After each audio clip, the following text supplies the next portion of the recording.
support a measure to remove the funding or abolish the plan altogether? Kelly, that's a great question. Number one, unlike Steven, I've already voted against this bill. Unlike Steven, I've already signed the discharge petition to force a vote on the repeal of this measure and publicly committed to repealing the measure. It's pretty simple. People of Mississippi didn't want it, our nation can't afford it, and I voted against it, and I will gladly vote for its repeal. Thank you so much. The same question to you. Well, absolutely. I've already signed a pledge as well to repeal and replace the government takeover of health care. As a state legislature, I did more than our current congressman to protect Mississippians and small businesses from this unconstitutional, job-destroying tax increase in bill. In 2009, in December, I asked the AG to actually intervene and show that this bill is being unconstitutional. We introduced 2 constitutional amendments, and we have a ballot initiative that's hopefully going to be on the 2011 ballot, protecting Mississippians from the individual mandate. I've been endorsed by the Repeal the Healthcare Political Action Committee. And at the end of the day, though, is although he voted against it, he also voted against a conservative Republican alternative that would have actually provided health care reform for Mississippians. And it was done based on free market principles. It would have addressed pre-existing conditions. It would not have taken over 1/6 of the economy and created 20,000 new IRS agents.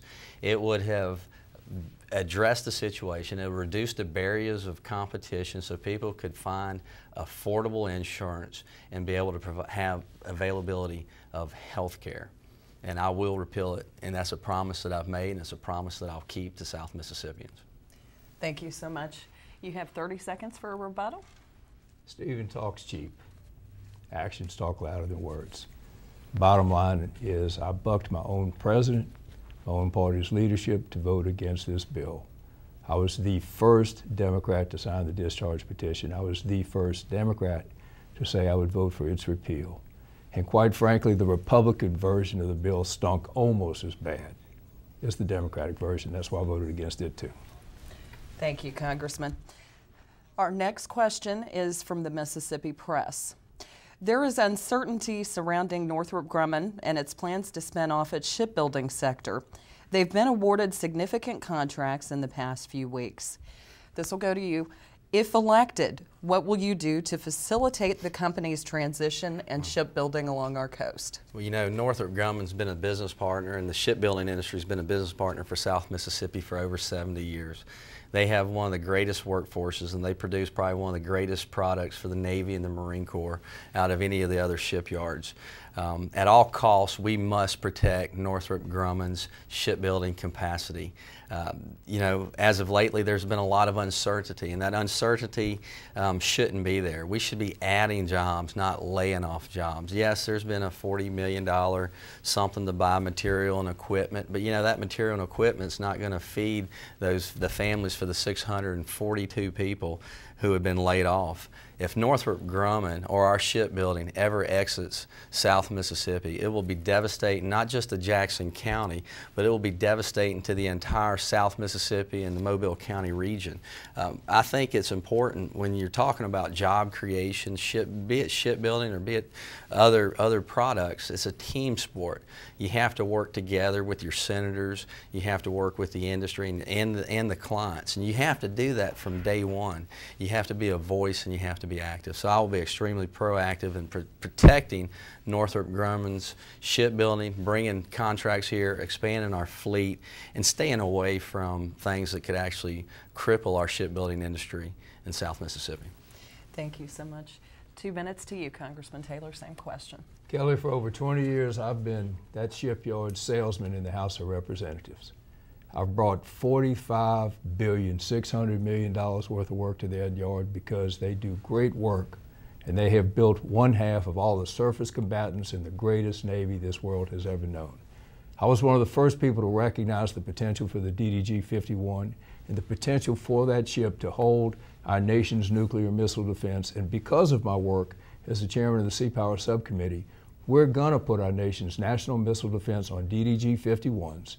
We can station them off for any foe: Iran, Korea, China, Russia, 12 miles off their shore, and that way if they try to shoot a missile at us, we shoot that missile down over their country, not ours. The net result of that means that we will be building DDG 51s for at least another decade right here in Pascagoula. And I made the correct decision that we should emphasize DDG 51s instead of 1000s. Again, we have contracts for 24 DDG 51s on my term, 4 LHDs, 2 LHAs, 11 LPDs, and $5 billion worth of contracts for DDG 113, 114, LHA 7, LPDs number 26 and 27, just waiting for the management of Northrop Grummann to sign.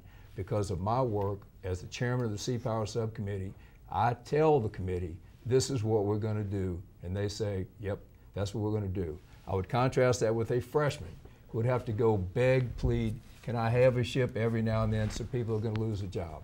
I write that $60 billion portion of the defense authorization bill, and that's why we have been putting our shipyard first when so many others are starving for work. Thank you so much. You have 30 seconds for rebuttal. Well, the shipyard was strong before Congressman Taylor, and it'll be stronger after Congressman Taylor. We can't forget to give credit to our Senators Thad Cochran and Trent Lott, who has made this shipyard, again, one of the premier shipbuilding yards in our nation. But, you know, there's also some things that our congressman has said pretty recklessly. He's recommended going to an all-nuclear fleet. Northrop Grumman does not have the capacity or the overhead to actually go nuclear. That would devastate our shipbuilding industry. And he also had an opportunity to— I'm sorry, Mr. Palazzo, 30 seconds, that's and fine. that's what we're Thank going to you. give each candidate. That's what we've agreed to.